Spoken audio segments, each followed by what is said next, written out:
I watched as Alex sat across from the CNBC anchor, flashing his signature confident grin. The headline on the screen read, "Exchange AI secures $50 M in Series B funding." He looked every bit the part of a rising tech mogul. Tailored navy suit, gold cufflinks, hair styled just enough to seem effortless. His voice was smooth, practiced, as he talked about his journey, his vision, his so-called humble beginning. "We started with nothing," Alex said, shaking his head as if recalling the struggles of a starving entrepreneur. "Just an idea and a belief that we could change the way people trade. And now, thanks to our incredible investors, our dedicated team, we're taking Exchange AI to the next level." I stared at the screen, gripping my wine glass so tightly I thought it might shatter. My name was nowhere in that interview, not in his speech, not in the article flashing at the bottom of the screen. No mention of the fact that he started with something. I had believed in Alex when no one else did. 2 years ago, when he had pitched me his startup idea, he had looked desperate, hopeful. "Jen, this is a once-in-a-lifetime opportunity," he had told me over dinner at a dimly lit restaurant in downtown San Francisco. "I just need the capital to get us off the ground. I promise you, as soon as we scale, you'll be set for life." I had spent years working as a financial analyst, saving up, making smart investments. I wasn't the type to throw money at reckless ideas. But this wasn't some stranger trying to sell me a dream. This was Alex, my best friend since college, the guy who had once lent me money when I was struggling to pay rent in my early 20s. He had always been ambitious, the type who could convince anyone of anything. And he convinced me. I wired him $250,000. Not just an investment, I thought of it as a partnership. I would handle the financial side, help him pitch to investors, keep the company's growth on track. He promised me a 30% stake, assured me that once he secured venture capital, we'd both be set for life. "We're in this together," he had said, clasping my hands in his. "I would never screw you over." Lie. As I scrolled through my emails, looking for any mention of my shares, I felt a sickening weight settle in my stomach. The documents he had sent me months ago, forms I had skimmed through and signed, trusting him, were still in my inbox. I opened them, my pulse accelerating as I read through the legal jargon. My name wasn't listed as a shareholder. Instead, there was a clause, one I had clearly overlooked, that stated my initial investment had been a convertible loan, one that had apparently been bought out for a symbolic $1. A buyout I had never approved, a transaction I had never even been informed about. He had wiped me out of the company. The realization hit me like a gut punch. I had been played, and not just by anyone, by the one person I had trusted the most. My hands were shaking as I grabbed my phone, my vision blurring as I scrolled to his number. I hit call, straight to voicemail. I called again. Nothing. I wasn't going to let him ignore me. I booked a flight to San Francisco the next morning. The entire flight, I kept replaying conversations in my head. The promises, the reassurances, the way he had looked me in the eyes and told me I was part of this. By the time I landed, my anger had sharpened into something cold, calculated. I went straight to the Exchange AI office, a sleek glass building in the heart of the financial district. The receptionist barely glanced up before saying, "Do you have an appointment?" "No, but tell Alex Davis that Jennifer Carter is here," I said, keeping my voice steady. The receptionist hesitated, typing something into her screen before forcing a polite smile. "Mr. Davis is in a meeting." I let out a short laugh. Of course he is. I pulled out my phone and texted him, "We need to talk, now." 10 minutes passed, no response. I turned back to the receptionist. "Tell him that if he doesn't come out now, I'll make sure everyone in this office knows exactly who helped fund his little empire." That got her attention. She shifted uncomfortably before making a quick call. Moments later, a tall, sleekly dressed woman emerged from the hallway. "Miss Carter," she said, "Mr. Davis can see you now." I followed her past rows of glass-walled offices until we reached a large corner space overlooking the city skyline. Alex stood behind his desk, his expression unreadable as he gestured for me to sit. "Jen," he said smoothly, "you should have told me you were coming into town." I ignored his attempt at casual friendliness. "Cut the bullshit, Alex." I threw my phone onto his desk, the screen still showing the CNBC interview. "You're acting like I don't exist." His jaw tightened slightly, but he recovered quickly, leaning back in his chair. Jen, I read the documents, Alex, I interrupted.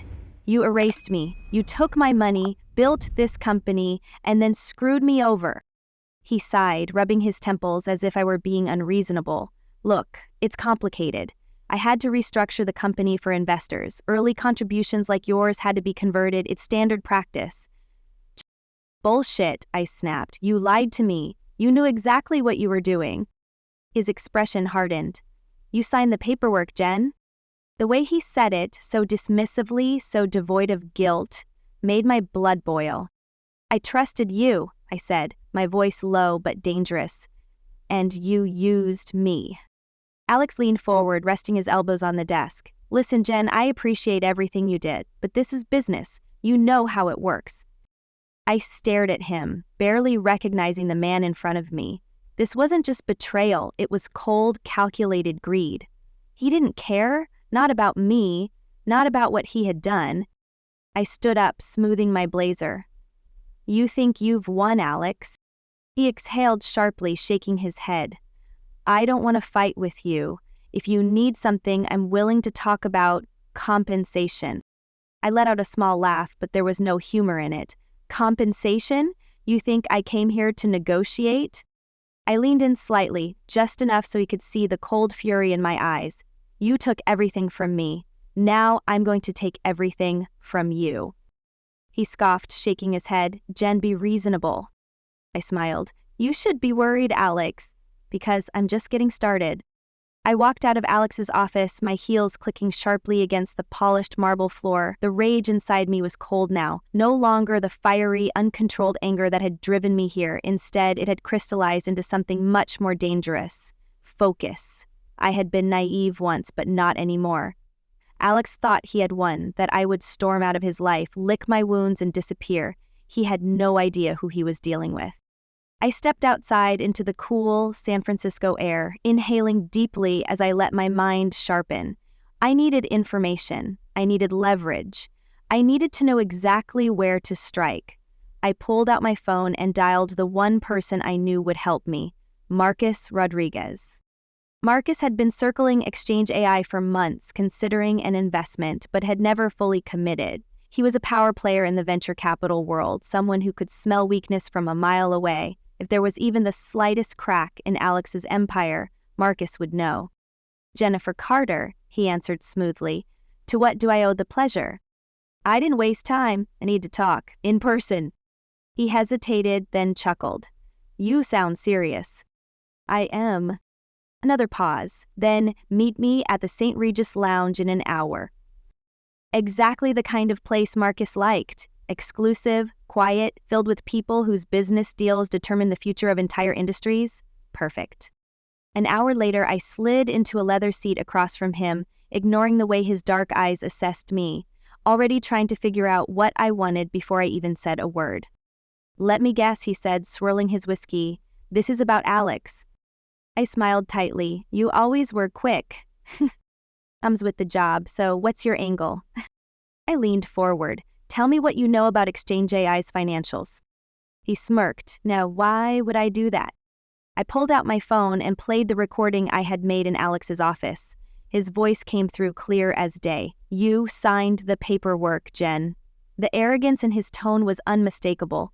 Marcus's smirk faded slightly as he listened. When the recording ended, I looked him straight in the eye. I was an original investor. He erased me. You think that's the only thing he's hiding? Marcus studied me for a long moment before setting his glass down. You're playing a dangerous game. I shrugged. I learned from the best. He exhaled, then pulled out his own phone, scrolling through something before flipping the screen toward me. It was a financial report, Exchange AI's latest quarterly breakdown.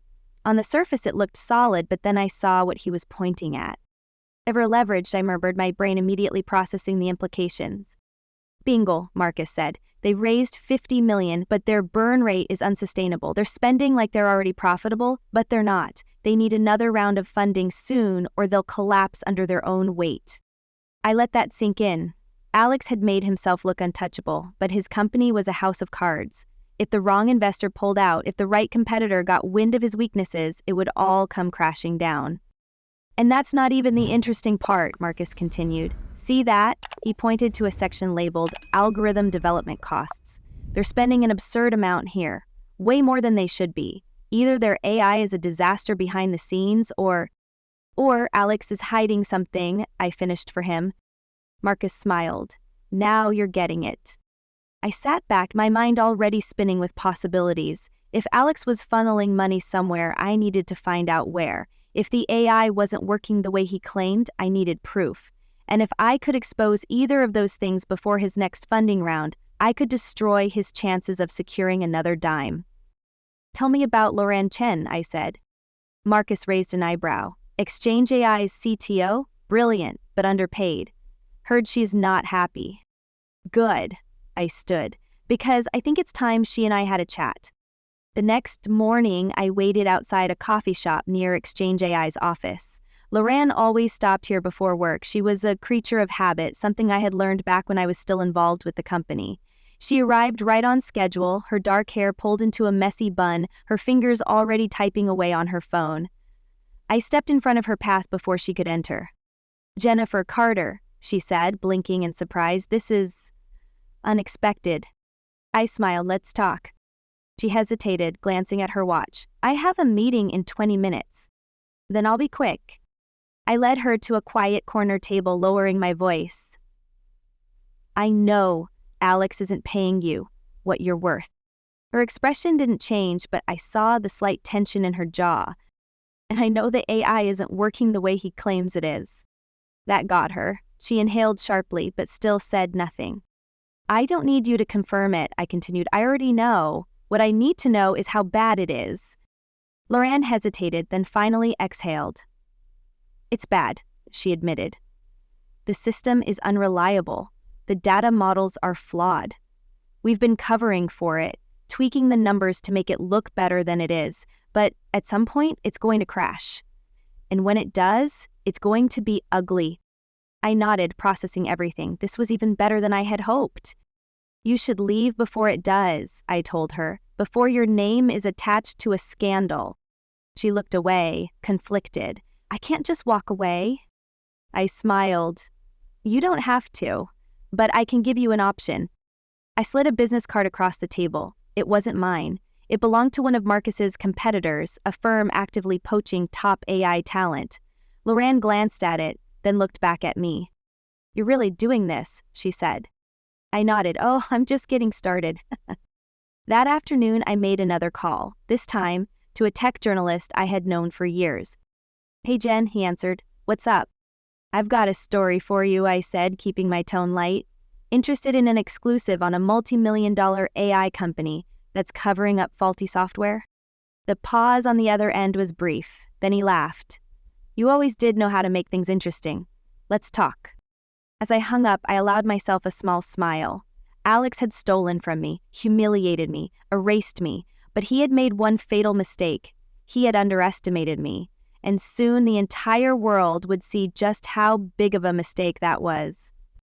The first crack appeared just 3 days later. I was sitting in my apartment sipping coffee when an article from Tech Insider dropped. The headline was sharp, precise, and exactly what I had hoped for. Inside Exchange AI, are investors pouring millions into a flawed system? My contact at the magazine had done his job well. Inside sources, technical breakdowns, and the looming question of whether the company's AI was as revolutionary as Alex had claimed. Lorenz's name wasn't in the article, just as I had promised, but the details were damning. I imagined Alex waking up to this, his phone buzzing nonstop, the flood of panicked messages from investors demanding an explanation. The public doubts about his company's stability would plant the kind of fear that money couldn't immediately erase. Investors could tolerate minor setbacks, but dishonesty? That was a different story. If they thought he was hiding something, they would start looking for an exit. And once that happened, the foundation of his empire would begin to shake. By noon, the piece was everywhere. CNBC picked it up, Bloomberg ran a segment, financial analysts debated whether this was just a minor bump or the start of a complete collapse. I watched the chaos unfold in real time, tracking the responses online. Some people defended Alex, calling the article speculative. Others weren't so forgiving. The most interesting part was the market response. Exchange AI wasn't publicly traded yet, but its valuation in private investment groups started fluctuating, and whispers of uncertainty spread fast. Oh, I didn't have to wait long for the next piece of my plan to fall into place. That afternoon, Marcus called me. "Well," he said, voice dripping with amusement, "I have to admit, when you told me you were going after him, I didn't expect you to go for the jugular this fast." "Did it work?" I asked, knowing the answer. "Oh, it worked," he said. "A few smaller investors have already started pulling their commitments. No one wants to be caught holding the bag if this company tanks. Alex is scrambling for damage control, but the real problem is he needs more funding," I finished for him. "Exactly, and no serious investor is going to write a check until they get clarity on whether the AI actually functions like he claims." I smirked, and we both know it doesn't. "Correct, which means, my dear Jennifer, he is about to be very, very desperate." That was exactly what I was counting on. Desperate people made mistakes. The next move required patience. I needed to wait, to let the panic build. Sure enough, within 2 days, Alex released a statement calling the article misleading and based on outdated information. He promised a live demonstration of Exchange AI's technology at an exclusive investor event the following week. It was a reckless move, one made out of necessity. Investors wanted proof, and he had no choice but to give it to them. That was the moment I knew I had him. I flew back to San Francisco the next morning, checking into a hotel near the venue where the event would take place. It wasn't difficult to get access. I still had contacts from when I had been involved with the company, and not everyone inside Exchange AI was loyal to Alex. A few calls, a well-placed favor, and I had what I needed: the guest list, the event schedule, and most importantly, the technical details of the AI demonstration. I sat in my hotel room that night, staring at my laptop screen. This was the final phase, the moment where I would make sure Alex had no way out. I wasn't going to sabotage the demonstration myself. I didn't need to. The AI was already broken. All I had to do was make sure it failed on the biggest stage possible. There were 2 ways this could go. 1, the system would completely collapse in front of a room full of investors, exposing Alex as a fraud in real time. 2, he would try to manipulate the demonstration using pre-recorded data or a carefully controlled environment to fake success. Either way, the right person needed to see through it. I pulled out my phone and made my final call. "Hello?" Lauren answered, her voice hesitant. "It's time," I said. "I need you there, sitting front row. If he fakes the demo, you'll be the one to call him out. If it fails, you'll confirm to investors exactly why." There was a long pause. Then finally she exhaled. "All right, I'm in." The night before the event, I received an email from an anonymous sender. I knew who it was before I even opened it. Someone inside the company who had caught wind of what was happening. I clicked the attachment and my screen filled with internal documents. They were technical reports, time-stamped and filled with notes from Exchange AI's engineers. The AI wasn't just flawed. It was actively failing. Some of the data models weren't just inaccurate. They were being manually adjusted to look successful. This wasn't just incompetence, it was fraud. The evidence was clear, and by tomorrow, so would the truth. The morning of the event, I dressed carefully, choosing a sleek black blazer and heels that made me feel invincible. I wasn't on the official guest list, but I had anticipated that. There were always last-minute investor substitutions, and thanks to Marcus, my name was quietly added to the roster. When I arrived, the room was already buzzing. Investors milled around, shaking hands, whispering. Everyone was eager to see the technology in action to determine whether Exchange AI was truly worth another round of funding. Alex took the stage, looking composed, but I saw the tension in his shoulders. He smiled, greeted the audience, and launched into his usual smooth speech about disrupting the market and revolutionizing trading algorithms. Then he gestured toward the massive screen behind him. "And now," he said, "we will show you exactly why Exchange AI is leading the future of financial technology." The demo began. The screen filled with data, numbers shifting in real time, graphs reacting to simulated market conditions. To the untrained eye, it looked flawless, but I wasn't here to be fooled. And neither was Lauren. I watched as her expression hardened. She had worked on this AI. She knew when something was too perfect. I saw her pull out her phone, typing rapidly. A moment later, the screen glitched. It was subtle at first, just a small delay in the system's response. Then, as the simulation continued, the numbers stopped updating. For a split second, the dataset froze, then jumped forward unnaturally, like a bad edit in a video. Lorraine stood up. "Alex," she said, her voice carrying across the room, "is this real data or are you using pre-recorded results?" Silence. Alex's smile wavered just slightly. "Of course it's real," he said. "This is a live demo." Lauren stepped forward. "Then show us the raw logs right now." Murmurs spread through the audience. Investors started whispering to each other. Someone in the back muttered, "What's going on?" Alex hesitated for half a second too long. It was over. Another investor spoke up. "Mr. Davis, we need transparency. If your AI is functioning as you claim, there shouldn't be a problem sharing live logs." Alex was cornered. He had no way out. I sat back watching as his carefully built empire began to crumble before my eyes. This was only the beginning. By the time I was done, he wouldn't just lose his company, he would lose everything. The silence in the room stretched so long it became unbearable. Investors, analysts, and industry insiders, all waiting. Alex stood frozen on stage, his expression carefully controlled, but I could see the tension in his jaw, the way his fingers gripped the edge of the podium. He had spent years perfecting the art of persuasion, of making people believe in him. But even he knew that words wouldn't save him now. Lauren had struck at the heart of the illusion he had built, and everyone in this room could smell blood in the water. One of the investors, an older man in a sharp gray suit, leaned forward, his voice slicing through the tension. "Alex, if this is a real demonstration, then sharing live logs shouldn't be a problem. Or do we have a reason to doubt the legitimacy of what we're seeing?" Alex's mouth opened, then shut. He knew he couldn't afford to flat out refuse. That would confirm every suspicion. Instead, he took a slow breath, forcing a tight smile. "Of course, we're happy to provide transparency. There's just a slight delay in pulling the real-time data." Lauren didn't give him an inch. "That's funny, considering I built the system. There shouldn't be any delay."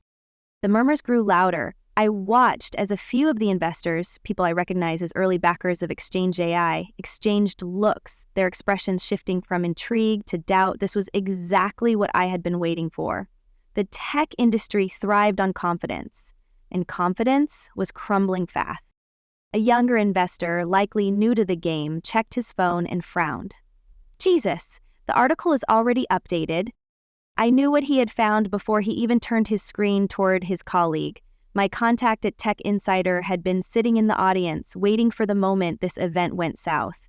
The headline had changed in real time. "Breaking: Exchange AI's live demo sparks fraud allegations. Is the company covering up flaws?" That was it, the final nail in the coffin. Investors could handle risk, but they didn't gamble on uncertainty. One by one, they started standing up, some leaving, others pulling out their phones, calling partners, checking their stock portfolios. Alex tried to regain control, his voice rising in desperation. "This is being blown out of proportion. The technology works. We've secured partnerships with major financial firms. We have proof of concept." The older investor cut him off. "Have you?"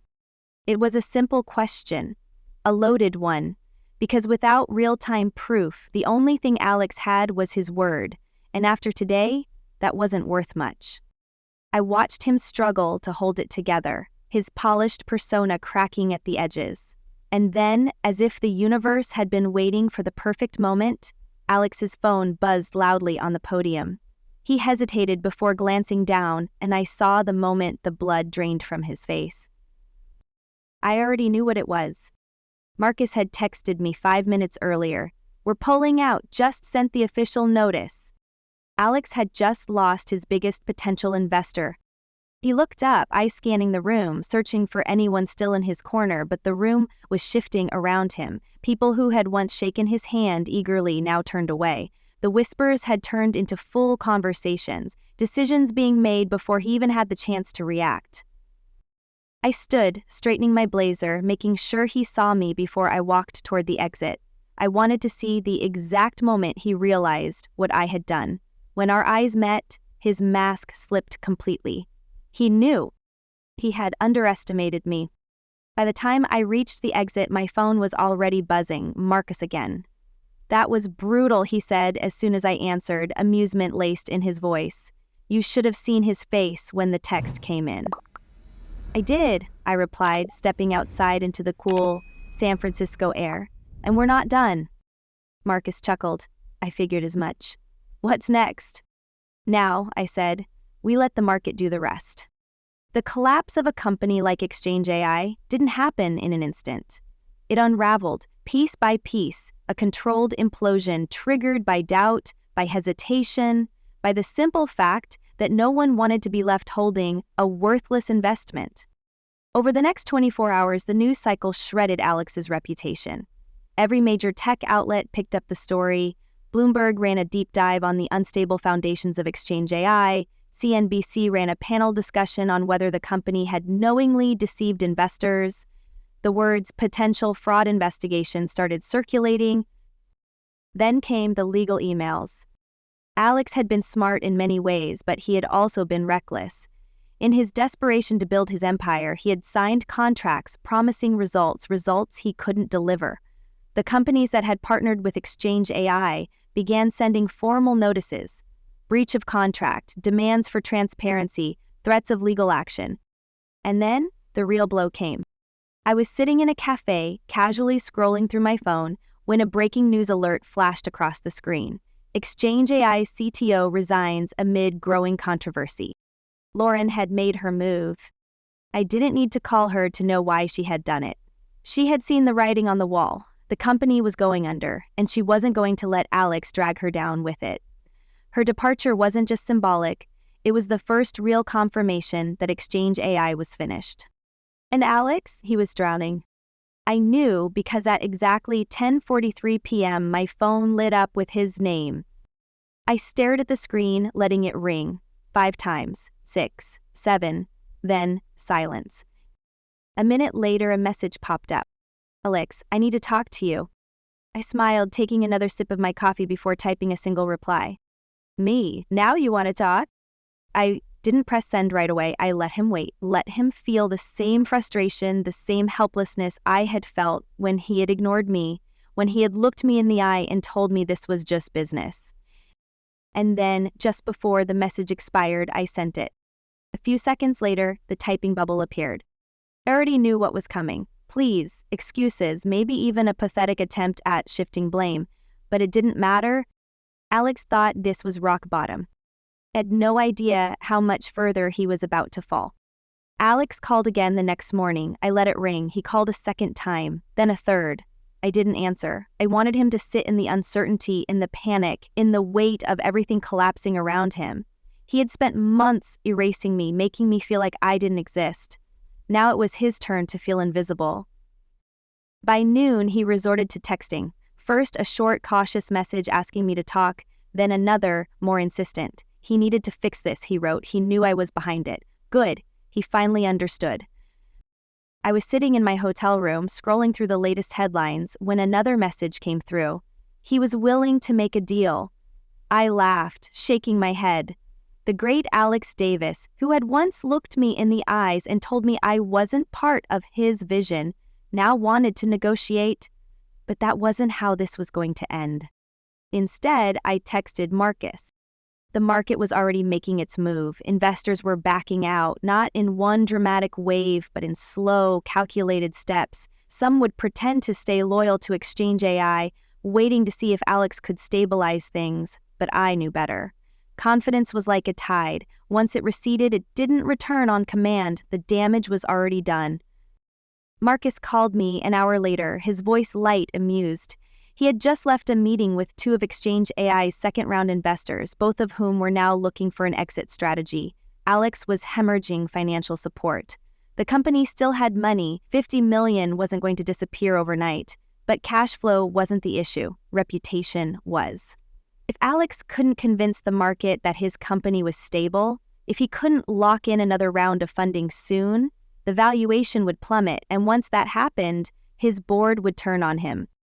I asked Marcus about the board, about whether they had started discussing contingencies. He hesitated, then admitted that there were murmurs. No one had moved against Alex yet, but it was only a matter of time. He had built Exchange AI on a foundation of personal charisma, on trust, on the belief that he was the kind of leader who could turn an idea into a billion-dollar enterprise. But no one trusted a CEO drowning in scandal. They wouldn't wait forever. Alex called me again that evening. This time I answered. His voice was different, not the smooth, confident tone he always used, but strained, stretched thin under the weight of everything falling apart. He asked to meet in person. He didn't say why, but I already knew. He was going to beg. I agreed, but on my terms. A neutral location. No office, no boardroom, no setting where he could try to manipulate the environment. I chose a small restaurant in a quiet part of the city. Nothing flashy, nothing designed to impress. Just a table, 2 chairs, and nowhere for him to hide. When I arrived, he was already there, sitting with his hands folded on the table, staring at the glass of whiskey in front of him. He looked up when I sat down, studying me for a moment before speaking. He started with an apology, a real one, or at least as close to real as Alex was capable of. He admitted that he had screwed me over, that he had made decisions out of ambition, out of arrogance, that he had thought I would just move on, that I wouldn't fight back. He didn't ask for forgiveness. He wasn't stupid enough to think I would give it. Instead, he asked for help. He wanted me to stop, to let him salvage what was left. He tried to appeal to logic, to the idea that there was still something in this for me, that if I backed off now, if I let him stabilize things, he could bring me back in, not as an investor, he knew that ship had sailed, but as a consultant, a strategist, someone who could help clean up the mess and in return walk away with a financial win. I let him talk. I watched the way his fingers tapped against the table, the way his jaw clenched every time he said something he knew sounded weak. He didn't want to be here, but he had no choice. When he finally stopped, I leaned back in my chair and let the silence stretch between us. He shifted, waiting, his confidence faltering. Then I smiled, not the kind of smile he was expecting. I told him no. Not just no to his offer, but no to everything. No to saving him. No to giving him a way out. No to letting him rewrite this disaster into something he could recover from. I told him that he didn't understand what was happening yet.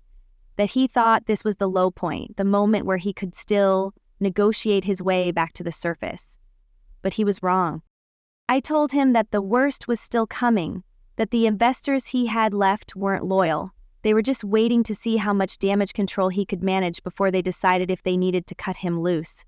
That the board was already having conversations behind closed doors. That the next week wouldn't be about repairing his reputation, it would be about watching his own company turn against him. He didn't speak. He just sat there, the color draining from his face, his fingers tightening around the glass in front of him. I stood, smoothing my blazer, and gave him one last piece of advice. He should start thinking about his exit strategy because, whether he liked it or not, he was about to lose everything. I walked out of the restaurant, leaving him there, staring into the reality he had created for himself. The man who had once made me believe in him. The man who had once convinced me we were building something together. The man who had stolen from me, erased me, and thought I would just accept it. Now he finally understood. I wasn't the one who had lost everything. He was. Alex must have thought I was bluffing. Maybe he believed that, given enough time, he could rebuild, find a way to spin the narrative, convince the right people that Exchange AI was still worth saving.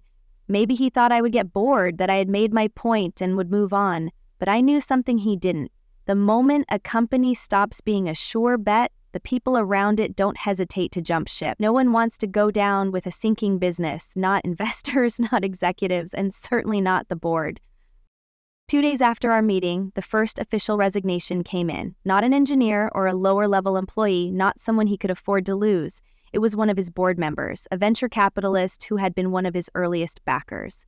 The announcement was carefully worded, designed to sound neutral, but the message was clear. He no longer had faith in the company. That was the first domino. By the end of the week, 2 more followed. Alex tried to control the damage, releasing statements about internal restructuring and strengthening the leadership team. But anyone paying attention could see the truth. People were running before the collapse became too public.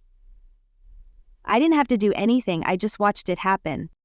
The real blow came when one of his biggest corporate clients, an investment firm that had been using Exchange AI's technology, announced that they were terminating their contract. They cited performance inconsistencies and the need for a more stable platform. What they meant was that they had read the writing on the wall. They weren't going to keep their money tied to a system that was falling apart. The news hit every major financial outlet. Investors panicked. The valuation, already weakened, took another hit. And then, just as I had predicted, the board made their move. I got the call from Marcus late at night. His voice was calm, but I could hear the satisfaction beneath it. The board had convened an emergency meeting. Alex had been given a choice: step down voluntarily or be forcibly removed. Either way, he was done. I asked Marcus if Alex had fought it. He laughed. Of course he had, but he had no leverage left. He had built this company on confidence, on making people believe in him, and now that belief was gone. Without it, he was nothing. I didn't need to be there to see how it ended. I could picture it easily enough. Alex, sitting in that sleek conference room, surrounded by the same people who had once celebrated him, who had called him a visionary, who had hung on his every word. Now, those same people were turning their backs on him, watching him unravel, pretending they had never been as invested in him as they once were. He had always been good at making people believe in him, but even he couldn't sell a future when there was nothing left to buy. When the official announcement came the next morning, I read it over coffee, a carefully worded press release. Alex Davis was stepping down as CEO of Exchange AI to pursue new opportunities. The board thanked him for his visionary leadership and assured investors that the company was moving forward with strength and stability, the kind of empty corporate statement designed to smooth over the disaster. But the markets weren't fooled. Shares in private investment groups dropped further. Companies that had once been interested in licensing Exchange AI's technology suddenly lost interest. The company wasn't dead, not yet, but it was dying, slowly, painfully, the way things do when they rot from the inside. I waited a day before I reached out to Alex, not because I needed anything from him, but because I wanted to see how he would respond. I wanted to know if he had finally understood. I sent a short message. I told you this was coming. He didn't reply right away. Hours passed. I almost thought he wouldn't answer at all. And then finally my phone buzzed.